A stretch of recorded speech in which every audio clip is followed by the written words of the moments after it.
အခုကျတော့ဟိုပြည့်စုံနေတဲ့ပုံစံမဟုတ်ဘူးတင်ပါတယ်မဟုတ်ဘူးနော်ခန္ဓာကိုယ်ပါအာတော့ညီကိုတွေ Dame un grr. Un che? Un grr. Un che? Dame un tu. Ta ta tu ta tu tu. Ok.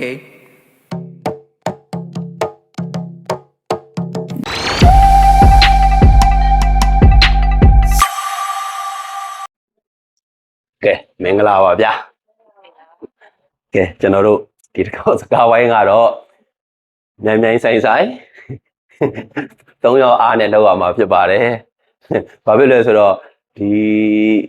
အကြောင်းအရာလေးကကျွန်တော်တယောက်တည်းနဲ့ရှင်းပြပြောပြနေလို့ရှိရင်ပြည့်စုံလုံလောက်ဖို့တိတ်မလွယ်ဘူးเนาะအဲအကြောင်းကိုယ်တိုင်ကိုကြစူးစမ်းပါဝင်ခဲ့တဲ့เนาะကျွန်တော်ရဲ့မြန်မာအရင်ဖြစ်တဲ့သူရဲ့ခါတိုင်းစီစဉ်ဒီစနေကြတော့ထက်ရဲ့เนาะပါဝင်အဖြစ်ထားတာဖြစ်ပါတယ်အဲ့တော့အခုကျွန်တော်ပြောချင်တဲ့အကြောင်းအရာလေးကเนาะသူကမေးခွန်းဒါပေမဲ့အငင်းခုံမေးခွန်းဖြစ်နေတယ်เนาะမေးထားတဲ့သူတွေကလည်းဒီကျွန်တော် Viber တွေ Messenger တွေကလည်းမေးထားတယ်ပြီးတော့အပြင်လောကမှာလည်းဂျင်လောကမှာ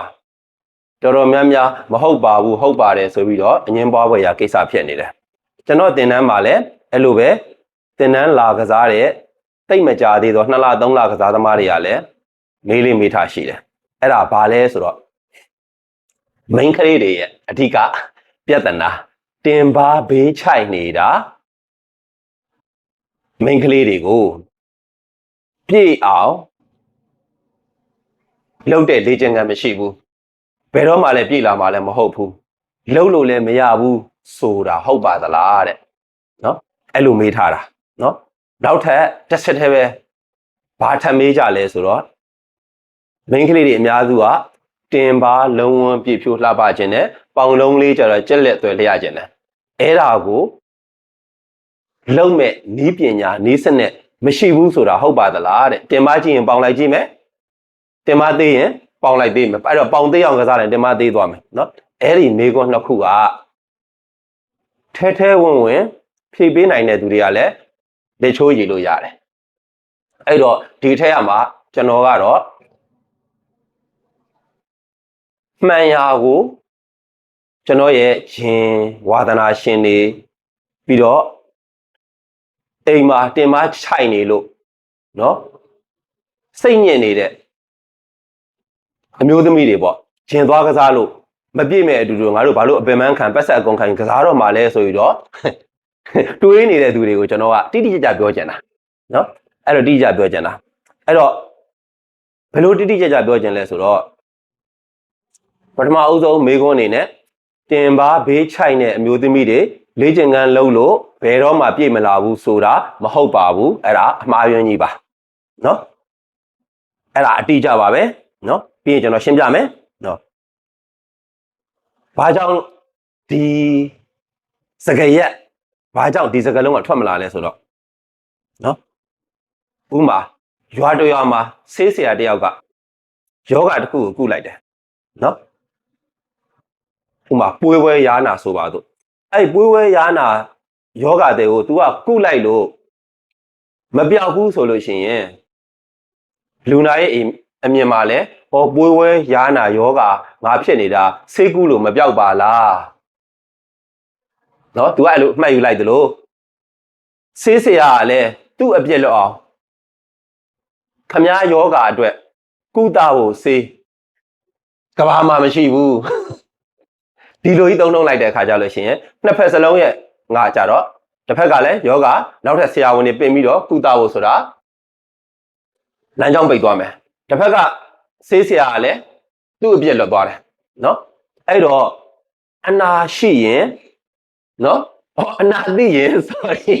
နော်အနာသိရင်ဆေးရှိရမယ်နော်အဲ့တော့အနာသိပြီးတော့ဆေးမရှိဘူးဆိုတာဆေးဖော်ဆက်တဲ့သူရဲ့သင်ယူတက်မြောက်ထားတဲ့အသိပညာအတတ်ပညာအားနည်းလို့ပဲဖြစ်တယ်နော်ဒီလိုပဲကျွန်တော်ပြောရမှာ အဲ့တော့ဒီလိုစကားတွေတင်ပါဘေးချိုက်တာဘယ်တော့မှပြည့်မလာပါဘူးဆိုတာအဲ့ဒီပညာရပ်ကိုလေ့လာသင်ယူထားတဲ့အသိပညာအတတ်ပညာအားနည်းသေးလို့ဖြစ်တယ်နော်အဲ့တော့ဖျားရှင်ကိုစေကုခဲ့တဲ့စေးဆရာဇီဝကကြီးသင်္นานသားဘွားတော်ကသူ့ဆရာစီမှာစေပညာသင်ယူပြီးတော့နှစ်အကန့်နဲ့ကြာသွားတဲ့အချိန်မှာစေးဆရာကြီးကသူ့ရဲ့တပည့်သားချင်းတွေကိုဘယ်လိုစေးတက်ကြွကြောင်းပညာစမ်းလို့တဲ့အခါကျတော့အရက်၄မျက်နှာကိုသူ့တပည့်တွေကိုလွှတ်လိုက်တယ်လွှတ်ပြီးတော့စေးပစ်မဝင်တဲ့တက်ဥတက်ဖုတက်ပင်နွယ်ပင်များတွေ့ခဲ့လို့ရှိရင်ဆရာစီကိုယူလာခဲ့ဆိုသူကပြောပြီးမှားလိုက်တာအဲ့တော့တပည့်အသီးသီးကအရက်၄မျက်နှာကိုသွားပြီးတော့ပြန်လာကြတယ်နော်ဒီစေးပင်ကဒီအပင်ကတော့စေးပင်မဝင်တဲ့အပင်မှာဆရာကြီးဒီတက်ဥကတော့စေးပင်မဝင်တဲ့တက်ဥပါဆရာကြီးစသဖြင့်ပေါ့အမျိုးမျိုးပြန်လာတဲ့အချိန်မှာဆရာစီဝကလက်ချီးတက်တက်ပြန်လာတယ်တဲ့နော်ဆရာပြီးတော့ပြန်လာပြီးတော့သူ့ဆရာကိုဘယ်လိုပြောလဲဆိုတော့ဆရာကြီးတဲ့စေးပင်မဝင်တဲ့တက်ဥတက်ဖုနွယ်ပင်တက်မြက်တစ်ခုမှကျွန်တော်မတွေ့ခဲ့ဘူးနော်အပင်တိုင်းအမြက်တိုင်းငါဆေးဘက်ဝင်တဲ့တက်ပင်ပန်းမင်တွေကြီးပါပဲဆိုရင်အဲ့လိုသူရဲ့ဆရာကိုပြန်ပြီးတော့ပြောတယ်ပေါ့ဆိုလိုတဲ့သဘောကခုနကပြောတဲ့အတိုင်းပဲကိုကပညာရပ်တစ်ခုကိုထဲထဲဝင်ဝင်မသိသေးလို့သာအငင်းပွားပွဲဖြစ်နေတာအဲ့တော့ထဲထဲဝင်ဝင်သိသွားပြီဆိုလို့ရှိရင်ဘာမှငင်းနေကြမလို့တော့ဘူးအဲ့တော့ကျွန်တော်ကတော့ငင်းမှာမဟုတ်ဘူးတိတိကျကျပဲပြောမယ်နော်လွန်ခဲ့တော့၄-၅နှစ်ကဒါကကျွန်တော်ရဲ့ညီမအရင်နော်အဖေလည်းတူတယ်အမေလည်းတူတယ်နော်ကျွန်တော်တို့မှာညီကိုမောင်နှမ3ယောက်ရှိတယ်ကျွန်တော်မှာအကို1ယောက်ရှိသေးတယ်ဒါကတော့ညီမပေါ့နော်သူကအမေကိုတူတာလားအဖေကိုတူတာလားဆိုရင်တော့ဒီချိန်မှာပြောလို့မကောင်းဘူးထင်တယ်ဒါကြောင့်အမေကလည်းဆဲနေဦးနော်အဖေကလည်းလက်သီးနဲ့လာထိုးနိုင်တယ်နော်အဲ့တော့ဘယ်သူပဲတူပေါ့နော်ဒါပေမဲ့တင်ပါကလေနော်ကြွားပြောရမှာနော်ခြိုင်နေနော်ဘေးခြိုင်နေအောက်ခြိုင်နေပြားတယ်အချိုးမကြဘူးအပေါ်ခုံးထွက်ပြီးတော့အစီများတယ်နော်ဘာကြံနေလဲမသိဘူးနော်အဲ့ဒါလို့တင်ပါပေါ့တင်ပါဆိုတော့အမေကတော့မကြာခဏစနောက်ပြောဆိုလို့ရှိတယ်နော်ကို့အကိုအရင်လုပ်တဲ့သူကမောင်မြမာကြီးနော်ကိုညမကခဏကိုအချိုးစားဂွမ်းလိုက်တာဆိုပြီးတော့အဲ့လိုပေါ့အဲ့လိုအပြောခံရတဲ့ခဏကိုအချိုးစားမျိုးပေါ့အဲ့ဒါနဲ့ပဲतू ကတကယ်တော့ပြောရရင်တော့ဂျင်ကဝါသနာတော့ तू ကမပါဘူးကစားရတာဒါပေမဲ့ပြောရင်တော့လှုပ်တယ်နော်အဲ့လိုပြောရင်လှုပ်နော်မလှုပ်ရင်ပြောနေပဲစူးစားလေ့ကျင့်ခဲ့ရင်နဲ့နော်ခန္ဓာကိုယ်တစ်ခုကနော်တင်မားတွေပြေးလာတယ်ကြည်ကောင်းလာတယ်လှလာတယ်နော်အဲ့လိုဖြစ်လာတယ်နော်အဲ့လိုဖြစ်လာတော့အခါကျတော့ကိုလှုပ်ရတဲ့အလုပ်ကစိတ်ပါဝင်စားလာပြီးတော့ဒီကနေ့အချိန်ထိလေ့ကျင့်ခန်းကိုဆွဲမြဲစွာနော်လောက်ကင်ဘာတော့တယ်ပေါ့နော်အဲ့လိုပြောဘာလို့အဲ့လိုပြောရမလဲဆိုတော့ဘယ်ပညာရမယ်ဆိုနော်စီးပွားရှာလို့စီးပွားရေးလုပ်လို့စီးပွားမဖြစ်ရင်အဲ့ဒီလူကစီးပွားရေးမလုပ်ချင်တော့ဘူးပြင်းလာတယ်နော်ကြောင်းသွားပြီးစာတင်လို့စာမတော်စာမတက်တဲ့ကလေးကကြောင်းပြေးတတ်လာတယ်နော်အားကစားလောကမှာဘယ်လောက်ပဲစူးစမ်းဘယ်လောက်ပဲနော်ကိုကလေ့ကျင့်နေပါစေရမှုဘယ်တော့ခါမှအောင်မြင်မှုမရနိုင်ဘူးဆိုရင် तू ကစိတ်ပြက်ပြီးတော့ဒီလောကထွက်ချင်လာတယ်ဒါကတော့လောကကြီးမှာလုံးသမျှအရာမထင်ရင်တော့ဘယ်သူမဆိုစိတ်ပြက်တတ်ကြတယ်လုံးသမျှအရာထင်မယ်ဆိုရင်တော့ခုနကကျွန်တော်ညီမလိုပဲဘဝတတလုံးဆွဲမြဲစွာလောက်ကင်သွားဖို့ဆုံးဖြတ်ထားတယ်ပေါ့ဒါကတော့လူသားတိုင်းရဲ့စိတ်ဆန္ဒပဲနော်အဲ့လိုကျွန်တော်ပြောမယ်အဲ့တော့အခုကျွန်တော်တို့လေ့ကျင့်ခန်းတွေကိုကျွန်တော်တို့ပြောပြသွားမှာဖြစ်တယ်နော်လေ့ကျင့်ခန်းဒီလိုလေးပြောရုံနဲ့တော့အခုကြည့်နေတဲ့ပရိသတ်တွေကဟာဒါဆိုရင်ဆရာကစကားပဲပြောသွားတာပဲ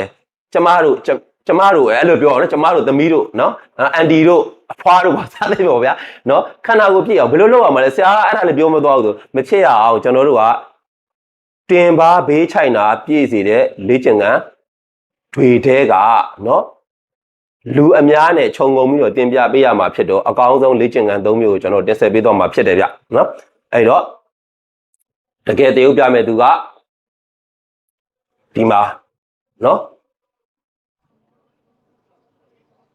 ကျွန်တော်ညီမအရင်ဖြစ်တယ်ဒီဘက်ကဒေါ်ထက်ကလည်းနော်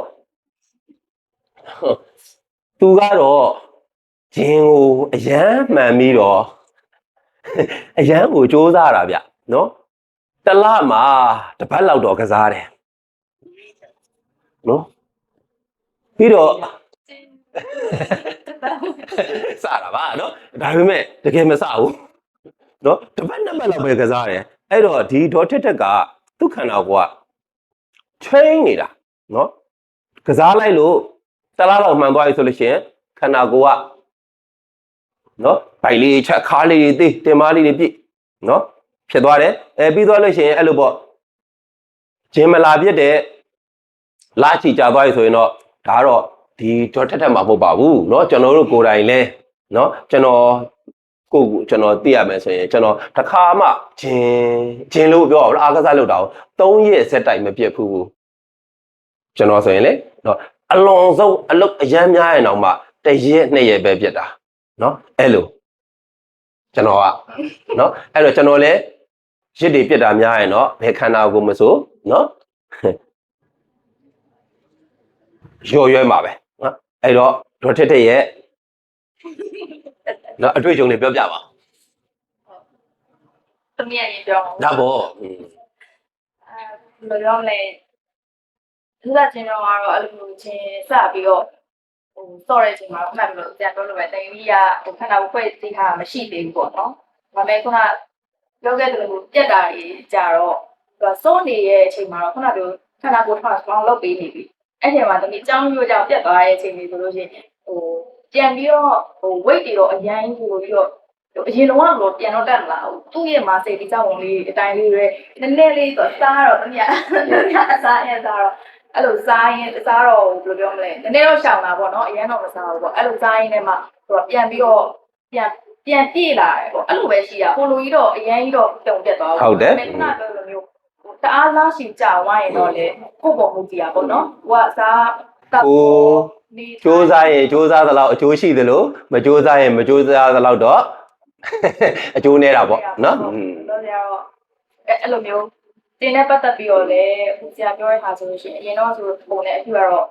ကွဲပြားသွားပေါ့နော်သူ့နေရာနဲ့သူတော့ဖြစ်သွားပြီးတော့တကယ်ကိုလက်တွေ့ပါပဲဘာမှမဖြစ်နိုင်ဘူးလို့လည်းရှင်းတာလည်းရှိတာပေါ့နော်အဲ့လိုလေးပါဒါကျေးဇူးတင်ပါတယ်ဗျနော်ကဲအဲ့တော့ဒီကနော်ကျွန်တော်ရဲ့နော်ညီမလေးဆိုရင်လည်းနော်ပိသက်တွေကကျွန်တော်အမေလို့လည်းထင်နေမှာပါနော်ပုံပွင့်လေးပြောရရင်ကျွန်တော်အမေကိုမြင်မှုကျင်လို့ရှိရင်လေသူ့ပဲကြည့်ပါနော်တရုတ်ထဲပါပဲနော်ကဲအတွေ့အကြုံလေးနော်ပြောပြပါဦးဟုတ်ငယ်တော့ပေါ့နော်တနေ့သမီးတော့ကမမိသေးရဲ့မမိသေးကိုလေးမျိုးကိုပြောသေးရဲ့လေတင်မမှာတဲ့တင်မရန်ရုပ်ဆိုးတယ်တဲ့ရုပ်ဆိုးတယ်ဆိုပြောဘူးလို့လားဟုတ်တယ်မှတ်ထားနော်မှတ်ထားတင်မတဲ့ခြိုက်နေတယ်ပြောဘုဆိုပဲဆက်တော့တင်မအရန်ခြိုက်နေတယ်ပြီးလို့ရှိရင်ခါမှာတဲ့ဘူးကြီးနှလုံးတက်နေအရန်အဲ့တော့စိတ်လေးဆိုးတယ်ဝမ်းနေအဲ့ငါဒီတော့ဘယ်လိုလုပ်ရမလဲငယ်ခဲ့တဲ့အဲ့ဒါပေမဲ့ငယ်ရွယ်တုန်းကဆိုတော့အရင်ကြီးဆရာတက်မှုသိမရှိခဲ့နော်ဘူးဓာတ်နဲ့လှီးခြိုက်နာကိုဂျုံကတ်နော်အဲ့လိုပေါ့နော်ဒါပေမဲ့အဲ့ရွယ်တုန်းကတော့စိတ်မကောင်းဖြစ်အောင်လွယ်လို့ရှိရင်စူးစမ်းစေသိမရှိခဲ့ဘူးဒါပေမဲ့အခုအသေးရွယ်တစ်ခုရောက်လာတဲ့ချိန်ကြလို့ရှိရင်ငါယောက်ျားရမှဖြစ်မယ်နော်ကျင်လာတဲ့ခါကျတော့ကွာလုံးရမယ်ဆိုလို့ရှိရင်ငါဘာလုပ်ရမလဲဒေတာတွေစနစ်တကျမှန်အောင်ဆော့ရမယ်ဆိုတော့ကိုလေးရဲ့ဒီစနစ်တွေဒီပညာတွေကိုဒေတာလုံးဝမဖို့မကတ်ဖဲနဲ့ဆော့လာတာအခုဆိုပေါ့နော်အရင်တုန်းကပုံစံနဲ့အခုပုံစံနဲ့ကိုလေးဆိုတာကျွန်တော်ကိုပြောတာနော်ဘာလို့သူ့မှာအကိုကြီးရရှိသေးတယ် နော်ဟောအိမ်မှာကြံခဲ့တဲ့သူအကိုကြီးကျွန်တော်ကအကိုငယ်ဆိုတော့အကိုလေးတခြားအကိုလေးရဆိုနော်လွဲကုန်ပါဆိုလား ကိုလေးပေါ့မရဆရာလည်းဖြစ်တယ်ကိုလည်းဖြစ်တယ်ပေါ့နော်သူ့ရဲ့နီးစနစ်နီးပညာတွေကိုဒီချားလေးဒီဇိုင်းမတ်လေ့ကျင့်လုပ်လာတဲ့အခါကျတော့ညီမရဲ့ဟိုရင်တော့ပုံစံနဲ့အခုပုံစံနဲ့လုံးဝ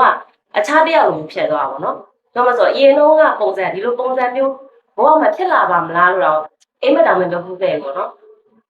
အခုကြတော့ဟိုပြည့်စုံနေတဲ့ပုံစံမဟုတ် တင်ပါတယ်မဟုတ်ဘူးနော်ခန္ဓာကိုယ်ဟာတော့ညီကိုတွေအကြောင်းလို့ပေါ့နော်ဘယ်လိုပြောမလဲအရင်တော့ကပုံစံနဲ့အခုပုံစံနဲ့ဟိုလုံးဝကွဲပြားတဲ့ခါကျတော့ပို့ပြီးတော့လည်းလုံးဝအားတက်လာတယ်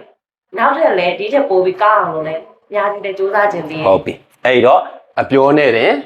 မလုံလောက်ဘူးเนาะကျွန်တော်တို့ရဲ့ဒီကတငယ်ချင်းမိတ်ဆွေတွေကเนาะကစားနည်းလေးလည်းသူတို့သိကျင်ရှာမှာပဲဘာကြောင့်လဲဆိုတော့ကျွန်တော်လည်းကိုချင်းစာပါတယ်เนาะခန္ဓာကိုယ်အချိုးစာလူတော်များများကမဖြစ်နိုင်တော့တင်မချိုင်တာတွေဘယ်တော့မှပြေးလာမှမကြိုက်တဲ့လေ့ကျင့်ခန်းလို့ဖြစ်မလာတော့ဘူးဆိုတော့ဒီတင်မချိုင်နေတဲ့ဟာက80ရမဟုတ်ဘူးဒါပေမဲ့ဂုံယူစရာလည်းမဟုတ်ဘူးเนาะအဲ့လိုဖြစ်နေတဲ့ခါကျတော့ဝယ်စားတွေရွေးချယ်ရတာပေါ့เนาะဗာလဲတင်မအတူတက်ရတာတွေเนาะပြီးတော့လို့ရှိရင်ဒီတင်မဖုံးတဲ့เนาะအင်ကြီးတွေရှာပြီးတော့เนาะဝယ်ရတာတွေဘာလို့သူက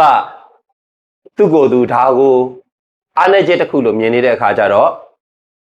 လူတိုင်းကကိုအားနဲ့ချက်ကိုဖုံးကြတာပဲလေเนาะအဲ့တော့အဲ့လိုဒုက္ခ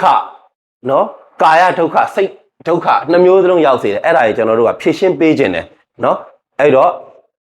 ဖြည့်ရှင်းပေးဖို့အတွက်ကျွန်တော်တို့အခုကစားနည်းတွေပြမှာဖြစ်တယ်လို့เนาะအခုကျွန်တော်တို့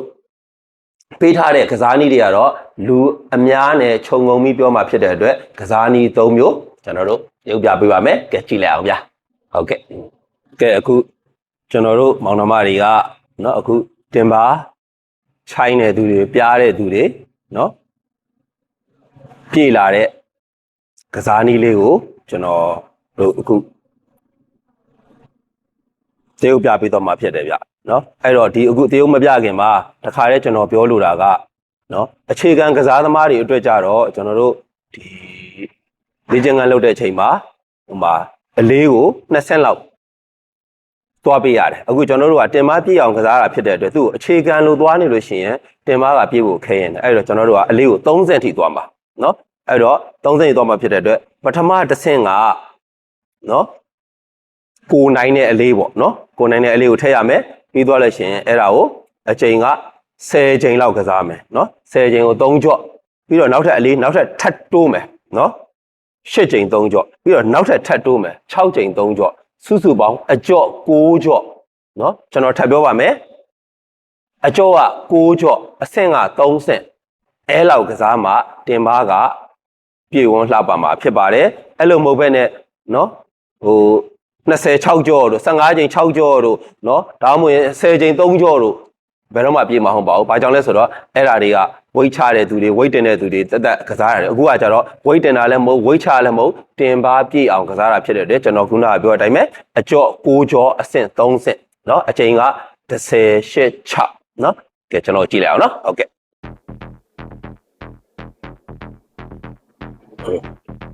ပြီးတော့ကစားနေတဲ့အချိန်မှာနောက်ထပ်လျှို့ဝှက်ချက်တစ်ခုကိုကျွန်တော်ပြောပြချင်ပါတယ်အဲ့ဒါဘာလဲဆိုတော့တင်မဘေးပြည့်အောင်ကစားတာဖြစ်တဲ့အတွက်เนาะတင်မဘေးပြည့်ခြင်းတယ်ဆိုလို့ရှိရင်ထိုင်တဲ့အချိန်မှာလေကိုရှူပြီးတော့တဝါးကြီးတွင်းမှာเนาะပြန်ပြီးတော့ထမှလေကိုမှုတ်ထော်မှာဖြစ်တယ်အဲ့တော့ထိုင်ရင်လေကိုတဝါးကြီးရှူမယ်ပြန်ထရင်လေကိုမှုတ်ထော်မယ်အဲ့ဒါမှန်ပါပါနဲ့အဲ့ဒါမှတင်မပြည့်မှာဖြစ်ပါတယ်ကဲ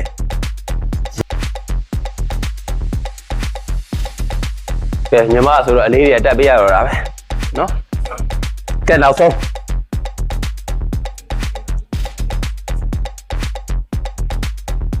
ဟုတ်ပြီเนาะအခုလေရှူတာဆိုအခုလိုထိုင်တဲ့ချိန်ရှူမယ်ထတဲ့ချိန်ထုတ်မယ်အတကုံရှူမယ်เนาะအတကုံထုတ်မယ်เนาะစိတ်အာယုံတစ်ခုလုံးကတင်ပါကိုအာယုံစိုက်ထားမယ်เนาะအဲ့ဒါဆိုရင်တော့ကျွန်တော်ရဲ့မိတ်ဆွေတွေပထမလေ့ကျင့်ခန်းတစ်မျိုးပြီးဆုံးသွားပါပြီဟုတ်ကဲ့ရပါပြီဗျာเนาะ ကဲအဲ့တော့ကျွန်တော်တို့ဒုတိယမြောက်တင်ပါဘေးကိုလည်းပြည့်မယ်နောက်ကိုလည်းထွက်မယ်နော်ကစားလေးတစ်ခုထပ်ပြီးကျွန်တော်တို့တရုပ်ပြပေးမှာဖြစ်ပါတယ်ဗျနော်ကဲကြည့်လိုက်အောင်နော်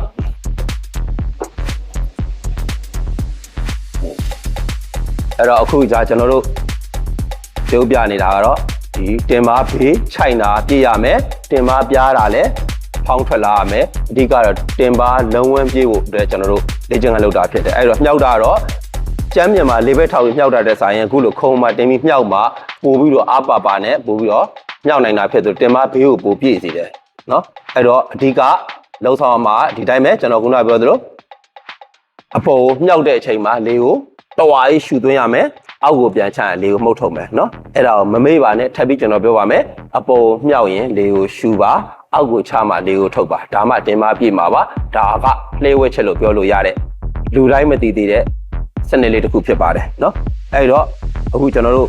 အချိန်တွေကတော့ထုံတန်တိုင်းပဲနော်10ချိန်8ချိန်6ချိန်နော်ဒါပေမဲ့ခုနကစားနည်းနဲ့ကွာသွားတာဗာလဲဆိုတော့သူကဘယ်ညာတစ်ဖက်စီကစားတာဖြစ်တဲ့အတွက်3ကြော်တွေကစားမယ်ဆိုလို့ရှိရင်ဘယ်ညာအကြော်တွေအများများသွားလို့ရှိရင်ကစားသမားကမလိုက်နိုင်တော့ပါဘူးအဲ့တော့2ကြော်စီပဲကစားပါနော်30 2ကြော်8 2ကြော်6 2ကြော်နော်အဲ့ဒါကစားမယ်ဆိုရင်တော့ကျွန်တော်တို့တင်ပါကကြည့်လာမှာဖြစ်ပါတယ်ဗျဟုတ်ကဲ့နောက်ထပ်တစ်နည်းကျွန်တော်ကြည့်လိုက်အောင်နော်ကဲအခုနောက်ဆုံးเนาะကျွန်တော်တို့ကစားနည်းတစ်ခုထပ်ပြီးတော့မိတ်ဆက်ပေးမှာဖြစ်ပါတယ်ဒီကစားနည်းကလည်းတင်ပါအတွင်းနေအပြင်နေခြိုက်နာတွေရော့တာတွေပြော့တာတွေအားလုံးကိုပြေပြောက်စေနိုင်တဲ့ကစားနည်းအကောင်းဆုံးတဲ့တစ်ခုဖြစ်တယ်ဗျเนาะအဲ့တော့ဒီကစားနည်းကစားလို့တင်ပါခြိုက်နာပြည့်ပါလားအစားတော့ပိုင်းနဲ့ကျွန်တော်ပြင်ပြောပြမယ်เนาะအဲ့တော့အခုကကျွန်တော်ကစားနည်းအကြောင်းလေးကိုတင်ဆက်ပေးနေတာဖြစ်တယ်เนาะအဲ့တော့အခုဟာကတင်ပါခြိုက်နာပြေဖို့တင်ပါလုံးဝမှုဆိုတာကကိုကစားတဲ့ကစားနည်းမှာလျှို့ချက်တစ်ခုရှိတယ်အဲ့ဒါဘာလဲဆိုတော့အလေးနိုင်တဲ့ကစားနည်း position ဖြစ်ရမယ်เนาะကိုကဒီကစားနည်းကတော့တင်ပါခြိုက်နာတော့ပြေပါလေရဲ့ဒါရင်းနဲ့ကိုကအလေးမနိုင်ဘူးဆိုရင်တော့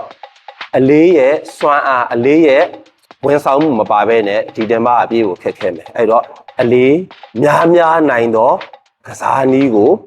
ကစားမှာတင်ပါကပြည့်တာဆိုလိုတာကကျွန်တော်တို့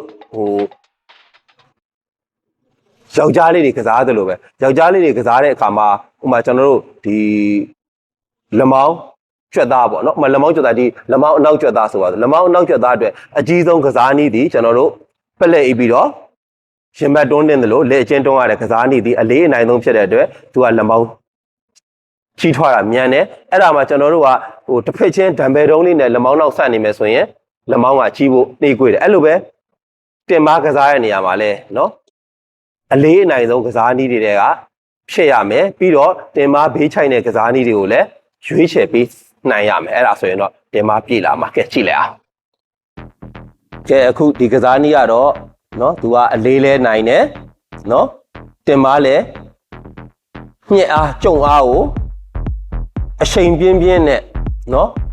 နေရာကျဲလှုပ်လို့ရတယ်အဲအကြောင်းသူကတင်ပါကြွက်သားအတွက်အကောင်းဆုံးကစားနည်းတွေကတစ်ခုအဖြစ်ကျွန်တော်တို့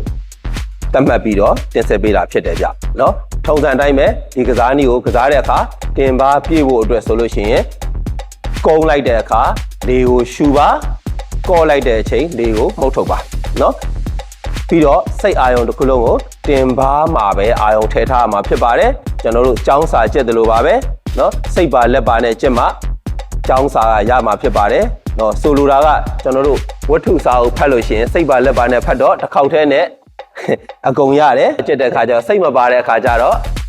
ခဏဖတ်နေရတယ်အဲ့တော့ကိုယ်တိုင်ကတည်းစိတ်ပါဝင်စားပြီးတော့အာယုံစူးစိုက်ပြီးလုပ်ဖို့ကျွန်တော်ကပြောပြလိုပါတယ်ဗျကဲကျေးဇူးတင်ပါတယ်နော်ကဲအခုကျွန်တော်တို့ကစားနည်းတွေတရုပ်ပြပေးသွားပြီဆိုတော့နော်ကျွန်တော်တော်မောသွားပါတယ်နော်ဒီတစ်ခေါက်ကတော့ကျွန်တော်ရမ်းတက်တာတဲ့ပွဲပါပဲနော်အဲ့တော့ဒီကကျွန်တော်ဒီမှာလဲမောသွားပါပြီအဲ့တော့ဘာဖြစ်ပါကျွန်တော်တို့အခုတင်ဆက်ပေးတယ်ဆိုတာကအခုလူမှုနယ်ပယ်မှာ ရှိကြတော့ကျွန်တော်တို့ရဲ့လူသားတွေအဆင်ပြေစေခြင်းလို့စိတ်ချမ်းသာစေခြင်းလို့ကိုယ်ကျန်းမာစေခြင်းလို့ကျွန်တော်တို့ကဒီလိုအစီအစဉ်တွေကိုအခုလိုပြန်မှန်းခံပြီးတက်ဆက်ပေးတာဖြစ်ပါတယ်နော်အဲ့တော့ခုနကကျွန်တော်လေ့ကျင့်ခန်းနေ10ကြိမ်8ကြိမ်6ကြိမ်เนาะအလေးကိုအဲ့လိုတွေ30ကစားသွားလို့เนาะတိုးပြီးတော့เนาะကစားသွားလို့အကျိုးထူရပြီလားเนาะဆိုလို့ရှိရင်အဲ့လောက်နဲ့တော့မရသေးဘူးเนาะနောက်ထပ်အဆင့်2ဆင့်ထပ်ကျော်ရအောင်မယ်เนาะအဲ့တော့လေ့ကျင့်ခန်းမှန်သွားပြီနောက်ထပ်ဒုတိယအဆင့်ကကျွန်တော်တို့အနားယူမှုမှန်ရမယ်เนาะအနားယူတတ်ရမယ်เนาะအဲ့တော့အနားယူတတ်ရမယ်ဆိုတော့ခုနကလေ့ကျင့်ခန်းလုပ်တဲ့အချိန်မှာเนาะလေ့ကျင့်ခန်းတစ်ကြောနဲ့တစ်ကြောကြားအနည်းဆုံး1မိနစ်အများဆုံး5မိနစ်เนาะနားပေးရပါမယ်တင်ပါပြည့်ခြင်းနဲ့အမျိုးသမီးအမျိုးသားတွေကိုပြောတာပါတချို့အမျိုးသားတွေတင်ပါပြည့်ခြင်းပါပါเนาะအဲ့လိုပြောတာပါเนาะအဲ့တော့ပြီးတော့လို့ရှိရင်အဲ့ဒီတင်ပါလေ့ကျင့်ခန်းကိုเนาะတစ်ပတ်မှာတစ်ရက်ပဲကစားတင်တယ်เนาะဒါကျွန်တော်အကြံပြုပေးတာပါဘာကြောင့်လဲဆိုတော့တင်ပါကတိတ်ချိုင်တိတ်ပြားနေတာဖြစ်တဲ့အတွက်အားပြန်ဖြည့်ဖို့အတွက်လိုအပ်တယ်အဲ့တော့တချို့ကတစ်ပတ်မှာ2ချိန်ကစားချင်တာ3ချိန်ကစားချင်တာကျွန်တော်ကတော့အားမပေးပါဘူးเนาะအဲ့ဒီနည်းကိုမှားတယ်လို့တော့ကျွန်တော်မပြောလို့ဘူးဒါပေမဲ့အားမပေးပါဘူးเนาะတစ်ပတ်ကိုတစ်ရက်သေးသေးချာချာထိထိရောက်ကစားပါတစ်ပတ်ကိုတစ်ရက်ဆိုရင်တစ်လမှာ4ချိန်เนาะအဲ့လိုကစားရပါမယ်ပြီးတော့နောက်ထပ်အနားယူမှုတစ်ခုကတော့အိတ်ဆက်အနားယူတတ်ဖို့လိုပါတယ်เนาะကျွန်တော်တို့ဟန်ဖုန်းနေဘယ်လောက်ပဲဈေးကြီးတော့ဖုန်းအကောင်းစားဖြစ်နေပါစေဖုန်းအားသွင်းမထားရင်အသုံးပြုလို့မရပါဘူးအဲ့တော့ကျွန်တော်တို့လူသားတွေကလည်းသွေးနဲ့ကိုသားနဲ့ကိုဖြစ်တဲ့အတွက်အေးရေးမဝရင်ဘာအလုံးမှမလုပ်နိုင်ပါဘူးเนาะအဲ့တော့အေးရေးဝဖို့လိုအပ်ပါတယ်ဒါလေးကိုတော့ကျွန်တော်အနာရီမှုနဲ့ပတ်သက်လို့ကျွန်တော်ပြောပြတာပါเนาะနောက်ထပ်တတိယမြောက်အရေးကြီးဆုံးအချက်ကတော့အစားအသောက်ပိုင်းเนาะအစားအသောက်ပိုင်းကအရင်အရေးကြီးပါတယ်เนาะအဲ့တော့တင်ပါပြည့်ခြင်းနဲ့သူတွေကဘာတွေစားပေးရမလဲဆိုလို့ရှိရင်ပရိုတင်းကျွယ်ဝသောအသားငါးတွေစားပေးရမယ်เนาะဥမာအမဲသားတို့ကြက်သားတို့ငါးတို့เนาะစိတ်သားတို့စသဖြင့်ပေါ့เนาะအဲ့ဒါလို့အသားငါးတွေများလေးစားပေးရမှာဖြစ်တယ်လို့ပြီးတော့နောက်ထပ်ဖြစ်ဆွတ်စာအနေနဲ့အာလူကစုံဥပြောင်းမှုเนาะဒီလိုခန္ဓာကိုယ်မြင်တက်စေမဲ့เนาะအစားအစာတွေကိုလည်းစားပေးရမယ်เนาะ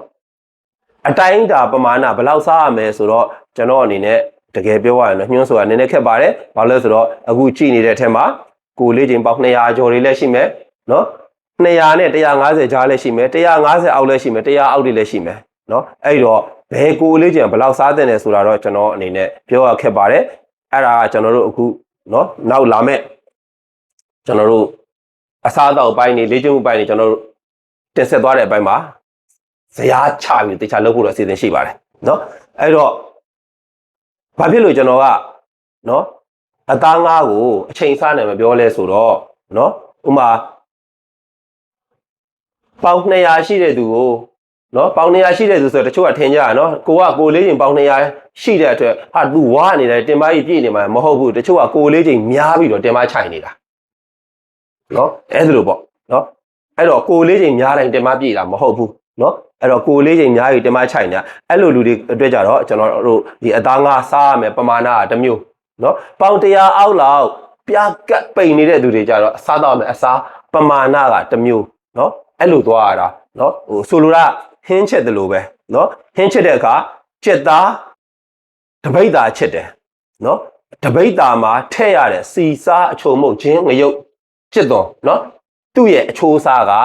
တပိတ်သားနဲ့ညီမျှအောင်ထည့်ရတာเนาะအဲ့လိုပဲ30သားပဲချက်တယ်ဆိုရင်30သားနဲ့ညီမျှတဲ့ခြင်းเนาะချက်သွုံမျိုးငရုတ်စားတွေကိုထည့်ရတာအဲ့တော့တပိတ်သားချက်တဲ့အထဲမှာ30သားလောက်ထည့်မယ်30သားချက်တယ်မှာတပိတ်သားလောက်သွားထည့်မယ်ဆိုရင်တော့ နော် နော်ကျွန်တော်တို့နော်အချိုးစားမငြိမ်းမြတာဖြစ်တဲ့အတွက်နော်အစားတောက်လို့လည်းကောင်းမှာမဟုတ်အဲ့လိုပဲအခုကျွန်တော်တို့တွေကလေ့ကျင့်ခန်း